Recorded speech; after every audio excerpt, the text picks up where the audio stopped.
தெய்வந்தொழா கொழுநன் தொழுதெழுவாள் பெய்யென பெய்யும் மழை என்கின்ற குறளை ஈவேரா பக்தர்கள் தவறாக பரப்பி வைத்துள்ளார்கள். அது ஈவேராவுடைய அவர் செய்த வேலை. அவருடைய பக்தர்களும் அவருடைய பற்றாளர்களும் அவரை பின்தொடர்பவர்களும் அப்படியே அதை தவறாகவே புரிந்து கொண்டுள்ளார். அதற்கு என்ன அர்த்தம் கற்பித்திருக்கிறார்கள் என்றால், ஒரு பத்தினியா வாழ்றவ வானத்தை பார்த்து மழை பெய்யி அப்படின்னு சொன்னா பெஞ்சிரும் அப்படி என்று தவறாக அர்த்தம் கற்பித்திருக்கிறார்கள். அப்படி அல்ல.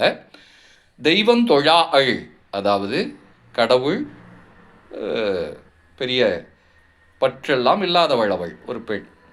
தெய்வம் தொழா அவள் கடவுளை வணங்குகிற இறையை வழிபடுகிற வழக்கம் இல்லாதவள்.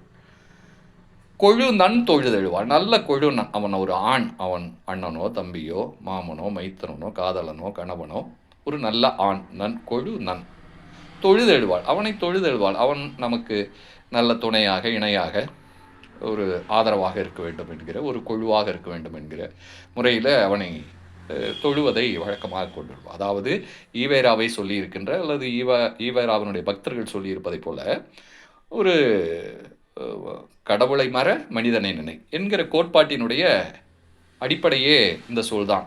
தெய்வம் தொழா கொழு நன் தொழுதெழுவாள். தெய்வத்தை மதிக்க மாட்டாள், மனிதனை மதிப்பாள், ஒரு ஆணை மதிப்பாள். பெய்யென பெய்யும் மழை.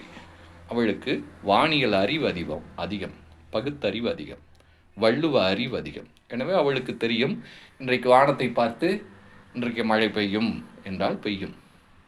இதுதான் அந்த குறளுடைய உண்மையான பொருளை தவிர இவர்கள் சொல்வதைப் போல நல்ல பத்தினி பெண். பத்தினி பெண் என்கிற பத்தினி என்கிற சொல்லே முதலில் தாய்த்தமிழ் சொல் கிடையாது, வடதமிழிய சொல்.